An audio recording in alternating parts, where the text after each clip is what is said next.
Buenos días, hermanos. Buenos días. Inclinamos nosotros para hacer una oración. Bendito Padre, te doy gracias en esta mañana. Señor, te doy gracias por tu amor, por tu misericordia. Señor, te pido en esta mañana y te ruego, Señor, por este momento de escuela dominical, bendito Padre, que la enseñanza, Señor, sea de beneficio, bendito Padre, para cada uno de nosotros, mis hermanos aquí presentes, Señor. Te pido que apresures los caminos de los hermanos que vienen. Guarda su trayecto, Señor. Lo pedimos en esta hora, en nombre de tu amado, nuestro Señor Jesús. Amén.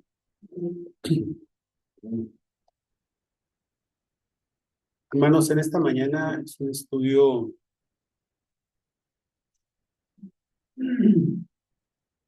breve, breve. Y este estudio, hermano, pues lo titulé, pues, un modelo de fe, amor y esperanza en medio de la adversidad. Perdón por la garganta. Estamos hablando ahorita, hermanos, sobre estos temas.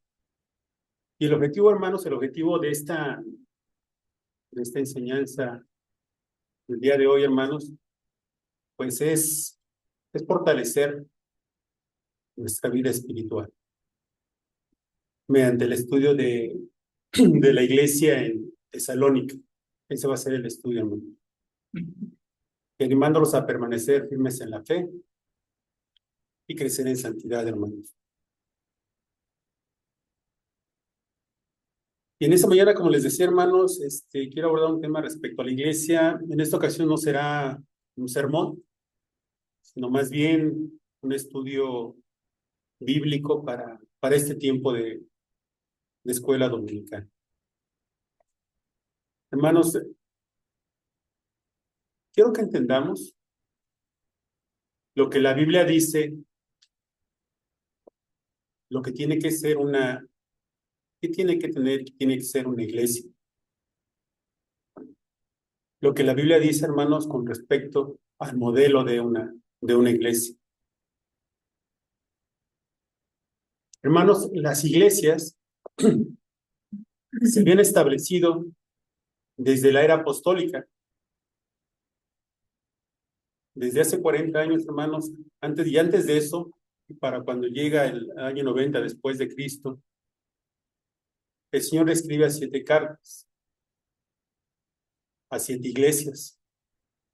¿Recuerdan dónde estaban esas iglesias ubicadas?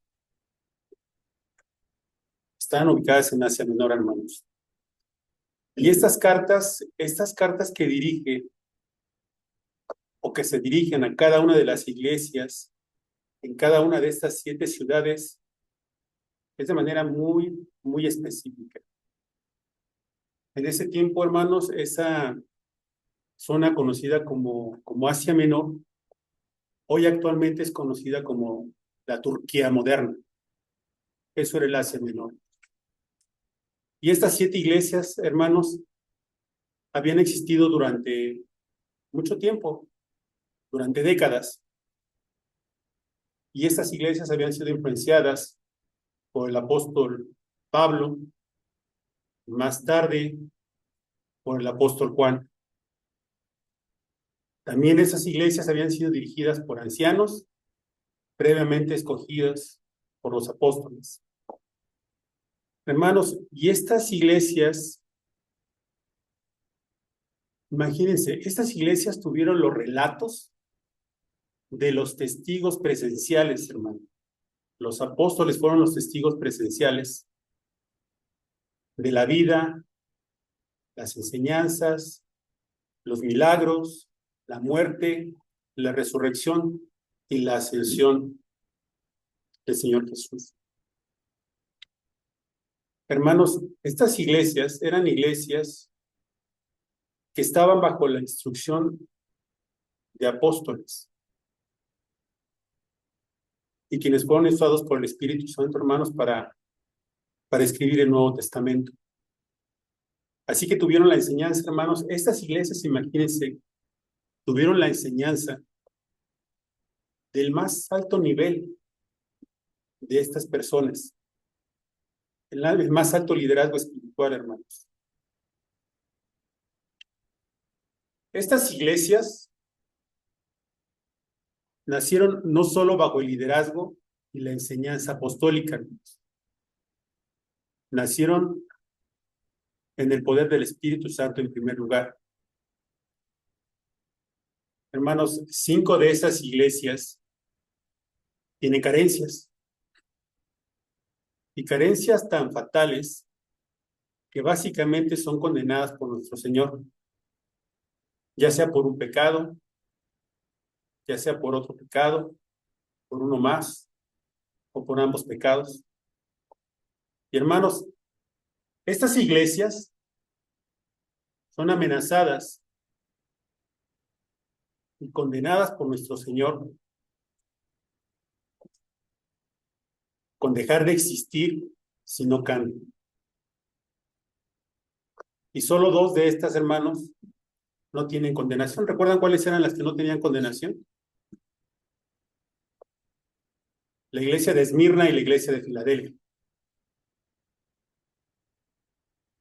Ahora, hermanos, aún en el primer siglo, 5 de las 7 iglesias han sido afectadas por la influencia de la cultura que las rodea.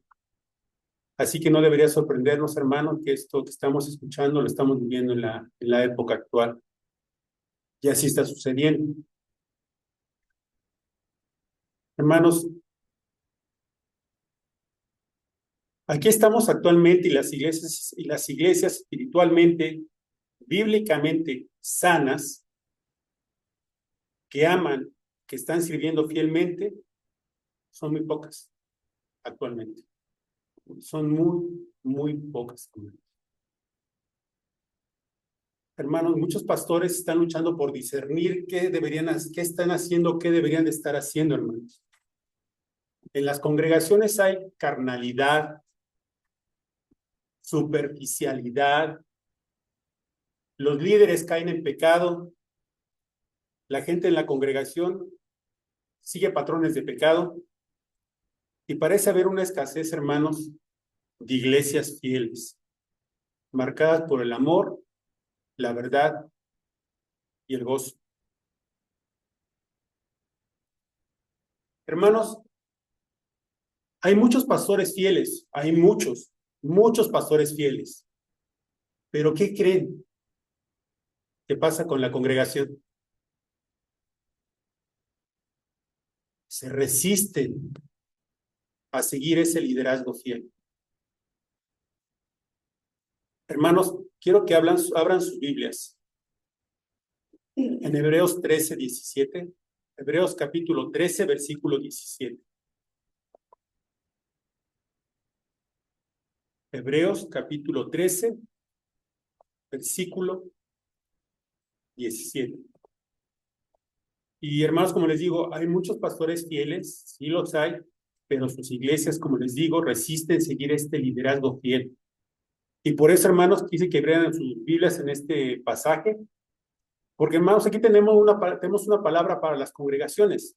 Dice, obedeced a vuestros pastores, sujetaos a ellos, porque ellos velan por nuestras almas, como quienes han de dar cuenta, para que lo hagan con alegría y no quejándose. Está dirigido, hermanos, a las congregaciones. Hermanos, hay mucha tristeza en el ministerio debido a congregaciones infieles, y también hay mucha tristeza en las congregaciones, pues también por pastores infieles, hermanos. El apóstol Pablo es el autor del libro de Tesalonicenses. Pablo había establecido, hermanos, a lo largo de su vida, Pablo había establecido varias iglesias. Y él habría dirigido, o lo que diríamos ahora, pastoreado varias iglesias que tenían algunos problemas muy serios. Aunque él las conformó, hermanos, Pablo conformó esas iglesias inicialmente a través de la palabra de Dios. Y aunque su liderazgo, hermanos, fue todo lo que ellos podían haber esperado, yo creo, imagínense, es todo lo que se podía haber esperado que un apóstol dirigiera una iglesia. Hubo iglesias que él plantó que le partieron el corazón, hermanos. Y actualmente, pues creo que sigue pasando. Estaba primero, recuerdan la iglesia de Corinto. ¿Qué pasaba con Corinto, hermanos? ¿Alguien me puede decir? ¿Recuerdan? Pecado, ¿qué más había?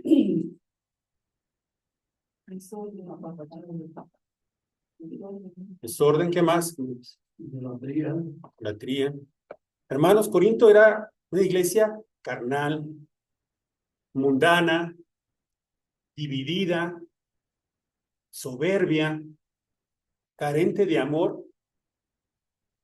Y él señala estas cosas en las dos cartas que les escribió, que están en el Nuevo Testamento, y que les escribió tratando de corregir estas iniquidades que tenía la iglesia. Luego venía la iglesia de Galacia. ¿Qué había en la iglesia de Galacia, hermanos?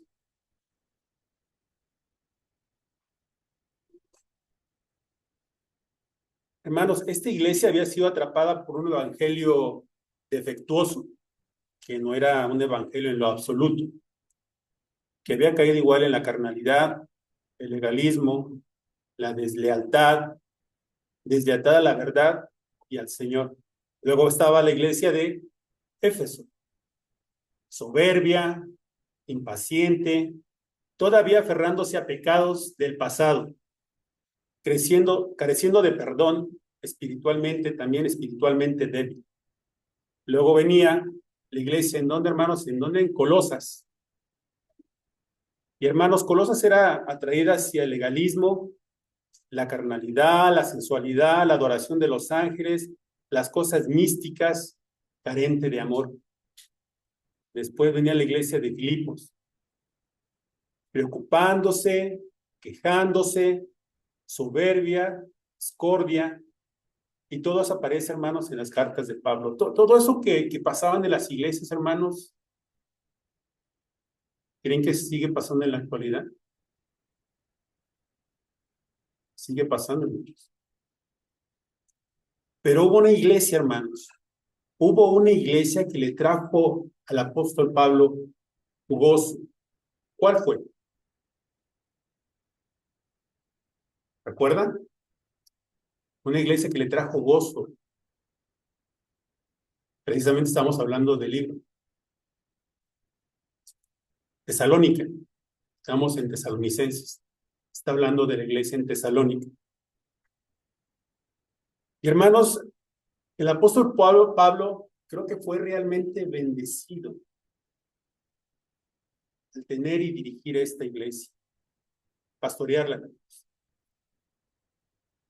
Esta iglesia estaba libre de problemas que aquejaban a las otras iglesias. Y yo creo que así como Pablo se regocija, en la actualidad yo creo que se deben de ser pocos, muy pocos los pastores que están al frente de una iglesia en estas condiciones.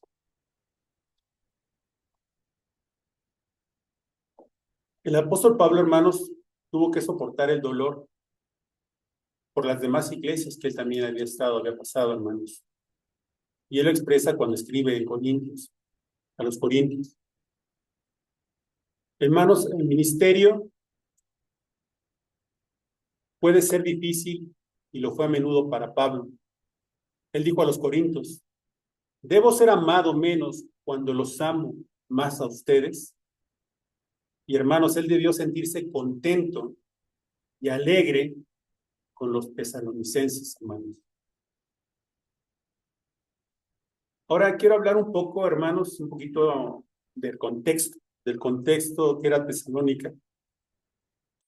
Un poco de contexto tal vez histórico o antecedentes, porque alguien podría decir, bueno, a lo mejor Tesalónica estaba situada en situaciones menos comprometidas, menos desafiantes, en una cultura tal vez menos difícil que las demás iglesias. Tal vez ellos eran tan buenos, tan fieles, tan leales, tan amorosos, tal vez produciendo tanto gozo, porque su entorno o su ambiente social tal vez era mejor que el de las otras iglesias, que sufrían del poder del paganismo, pero no era así, hermanos. Y ahorita lo vamos a ver. No quiere decir que porque Tesalónica estuviera en un lugar diferente, con condiciones menos adversas, es por eso que ellos podían producir y tener todas estas manifestaciones de una buena iglesia. Y lo vamos a ver, hermanos. Hermanos, porque la iglesia de Tesalónica estaba en el mismo mundo en el que estaban las demás iglesias, en el mismo mundo, en un mundo de idolatría, en un mundo gentil, donde había hermanos, donde no había conocimiento de Dios, no había conocimiento del Antiguo Testamento. Hermanos, Tesalónica era una ciudad grande, se dice que era una ciudad de 200,000 personas, y dice que era un centro comercial, un puerto muy grande, hermanos. Se encontraba en la vía, le llaman, greco-romana, se llama la vía Egnatia, la cual era una ruta comercial. El mundo pagano pasaba a través de Tesalónica. El equivalente para ellos de la vía Egnatia sería para nosotros el equivalente actualmente de las superautopistas, de los carriles interoceánicos que comunican, toda la comunicación del comercio. Eso es el equivalente en aquellos tiempos a la actualidad. Y esta Tesalónica había sido fundada, hermanos, en el 316 a.C. por Casandro, quien era el rey de Macedonia, y nombró a la ciudad. ¿Por qué creen que nombró a la ciudad? ¿Alguien sabe? Este rey, Casandro, nombró Tesalónica en nombre de quién? En nombre de su esposa. Su esposa era Tesalónica y así lo nombró. Y ella era media hermana de Alejandro Magno. Hermanos, Tesalónica se había convertido, como les dije, en la capital de Macedonia, ciudad importante, puerto estratégico en el mar Egeo. El idioma que se hablaba era el griego y era muy cosmopolita, es decir, convivían personas de diferentes nacionalidades, culturas, religiones. Y hermanos, vean la depravidad que había en ese tiempo. Durante las excavaciones, arqueólogos encontraron muros de casas donde encontraron pintados, grafiteados, lo que diríamos ahora, imágenes obscenas, imágenes pornográficas. En la casa, en el exteriores de la casa. Factores que también intervinieron, hermanos, la pobreza. Al ser un puerto estratégico, hermanos, masivo, albergaba también enormes desigualdades económicas. La falta de recursos empujaba a las familias, hermanos, familias vulnerables, a situaciones extremas de supervivencia. Y otro tema, hermanos, se llama, en ese tiempo de grecorromano, había un término que se decía expositio, es decir, el abandono de recién nacidos. Era legal, hermanos. Los padres pobres o quienes tenían hijas no deseadas o bebés con defectos, los dejaban en las calles o los basureros públicos. Si sobrevivían, solían ser recogidos por traficantes para convertirlos en esclavos o en prostitutas. De acuerdo a historiadores, hermanos, indican que el crimen ahí era desenfrenado. No había clase media y la mayoría de las personas eran esclavos. Existía un conflicto entre los esclavos y las élites que dirigían esta ciudad. La inmoralidad, hermanos, era muy común. La prostitución era tanto legal como bien organizada. Los divorcios eran formales y comunes en ese tiempo, en esa ciudad, hermanos. El matrimonio romano y griego se disolvía con extrema facilidad. Vean, hermanos, un hombre podía divorciarse por motivos triviales. ¿Qué cree que podría ser un motivo tan trivial, tan sin importancia que pudiera dar paso a divorciarse. Casi, hermanos. Fíjense, un motivo trivial para poderse divorciar, que la mujer saliera a la calle sin permiso del marido. Eso le da motivo para poderse divorciar y separarse. Conversar con extraños. Ese era otro motivo trivial.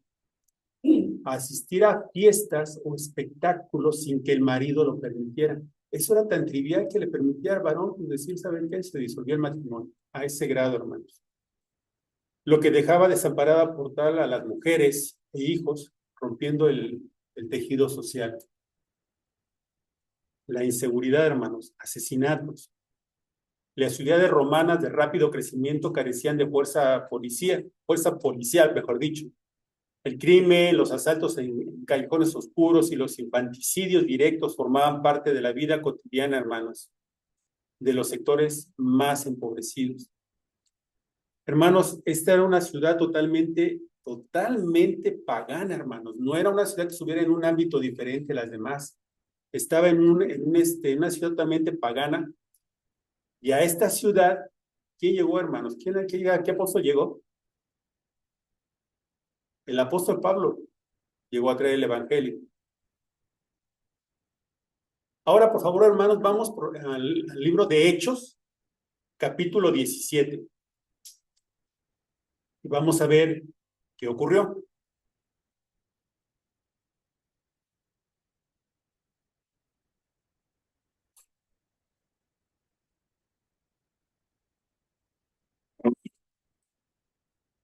Quien lo tenga en mano, por favor, nos puede apoyar leyéndolo. Del 1 al 9, por favor.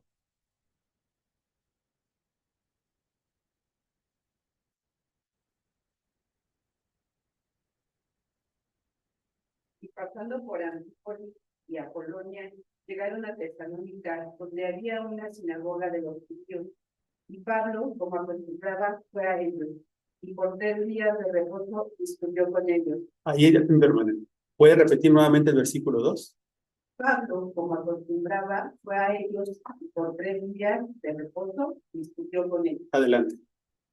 Declarando y exponiendo por medio de las escrituras que era necesario que el Cristo padeciese y resucitase de los muertos, y que Jesús, a quien yo os anuncio, decía él, es el Cristo.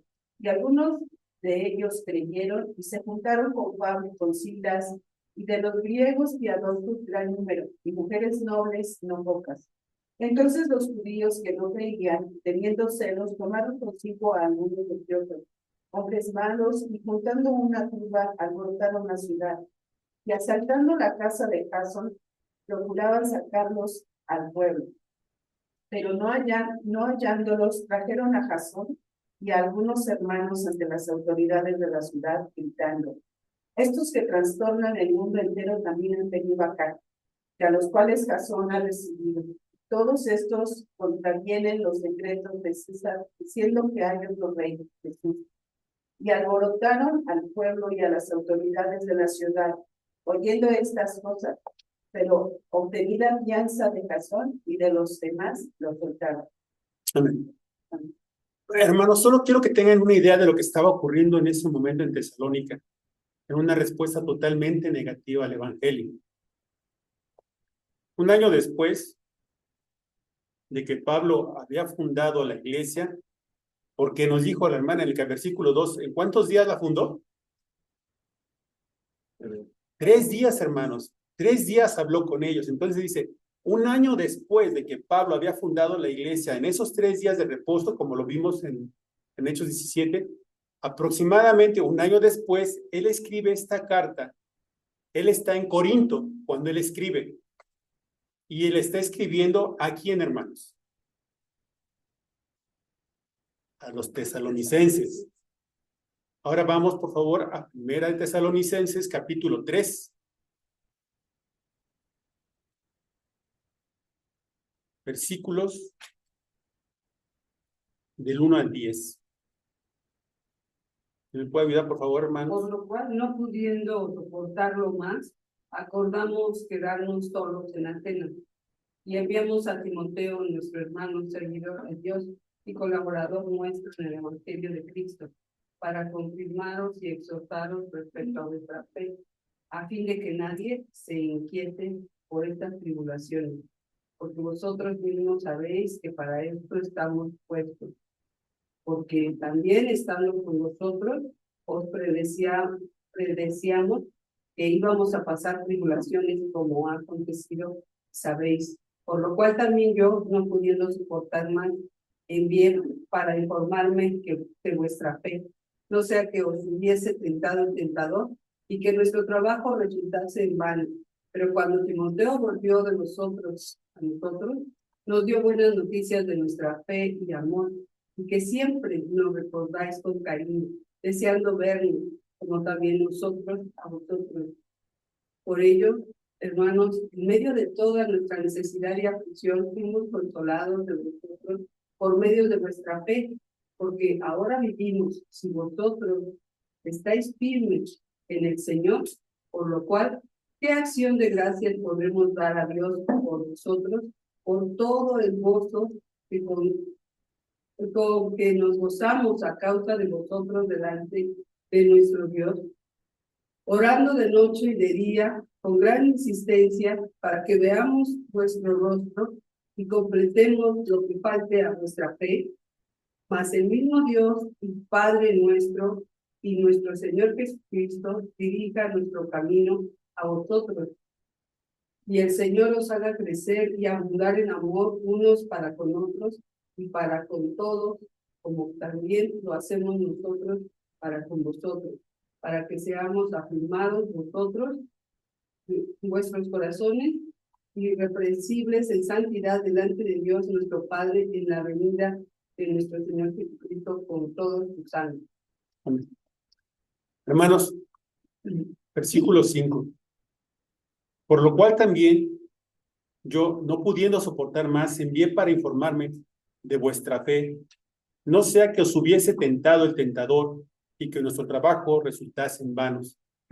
Hermanos, recuerden que esto fue en 3 días de reposo, por lo que era una iglesia que, hermanos, era una iglesia bebé, era una iglesia recién nacida, hermanos. Y era una iglesia recién nacida en un mundo pagano totalmente. Y en el versículo 8, hermanos, dice, porque ahora vivimos y vosotros estáis firmes en el Señor. Buenas noticias, porque estar firmes en el Señor es, y sobre todo en un lugar pagano, hermanos. Entonces, no es que las circunstancias eran diferentes. De hecho, no eran diferentes. Eran tan malas como las en el mundo pagano. Y hermanos, después de toda la tristeza por Galacia, él había escrito la carta de Galacia y está en la segunda carta que el apóstol Pablo escribe a las iglesias. Y ahora está escribiendo de una manera totalmente diferente de cómo lo estaba escribiendo a Galacia, acusándolos de tolerar un evangelio falso. Este es un tiempo en el que él está como les digo, él está en Corinto, por lo que está en contacto con los horrores también de Corinto en ese momento. Y él escribe esta carta a partir de un corazón ya lleno de gozo, a una iglesia fiel. Una vez más, no es perfecta, hermanos, porque ¿qué nos dice el versículo 10? Perdón, versículo 10 del capítulo 3 dice, orando de noche y de día con gran insistencia, para que veamos vuestro rostro y completemos lo que falte a vuestra fe. Hermanos, simplemente son nuevos en el Señor, totalmente nuevos. Y hay mucho crecimiento espiritual todavía por delante. Pero vean lo que dice el capítulo 4, versículo 1. Por lo demás, hermanos, os rogamos y exhortamos en el Señor Jesús que de la manera que aprendisteis de nosotros, como os conviene conduciros, agradar a Dios, así abundéis más y más. ¿Qué les puede decir, hermanos? O sea, son buenos. Lo que les puede decir es que si son buenos, mejoren, sigan mejorando. Y ahora en el capítulo, en el versículo 9, hermanos, 9 y 10, Dice, pero acerca del amor fraternal, no tenéis necesidad de que os escriban, porque vosotros mismos habéis aprendido de Dios que os améis unos a otros. Versículo 10. Y también lo hacéis así con todos los hermanos que están por toda Macedonia. Pero rogamos, hermanos, que abundéis en ello más y más. ¿Qué les quiso decir, hermanos? Simplemente sigan haciendo lo que están haciendo. Adelante. Si regresamos al capítulo 2, versículos 19 y 20, hermanos, dice la palabra de Dios, versículo 19, porque ¿cuál es nuestra esperanza o gozo o corona de que me gloríe? ¿No lo sois vosotros delante de nuestro Señor Jesucristo en su venida? Vosotros sois vuestra gloria y gozo. Esta iglesia, hermanos, era única, única para el apóstol Pablo y era única para el apóstol Juan. Hermanos, a manera de conclusión de este estudio, la iglesia en Tesalónica es un ejemplo de la comunidad que permaneció firme en la fe a pesar de enfrentar dificultades, persecuciones, como lo vimos. Los creyentes, hermanos, recibieron el evangelio con gozo, vivieron de manera que reflejaba su transformación en Cristo y se convirtieron en un testimonio para otras iglesias. Y además, hermanos, las cartas de Pablo les enseñan que la importancia de crecer en santidad, mantenerse constante en la esperanza del regreso del Señor Jesucristo y vivir con amor, responsabilidad y sobre todo perseverar.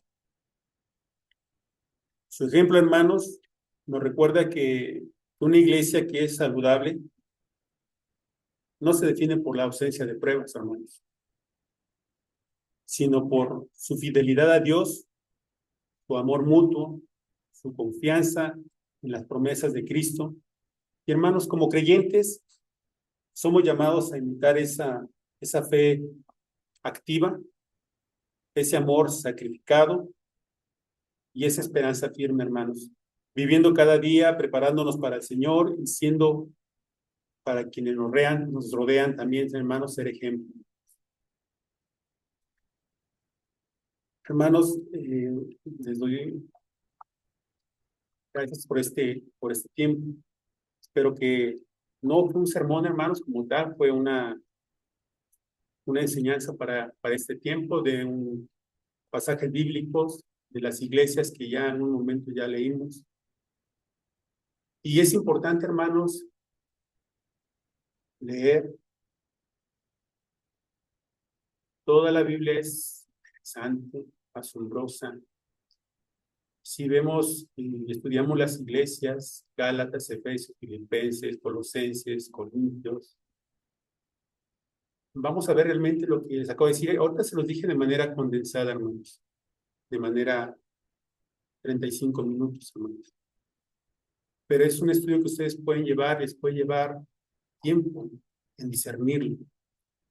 Y es importante, hermanos, porque también aquí ustedes van a ver el contexto histórico en el cual, por ejemplo, se desarrollaban en el ámbito de estas iglesias, que estando dentro de un mundo gentil, solamente una de ellas supo mantenerse y ser fiel en todo momento. Inclinamos nuestros rostros, hermanos.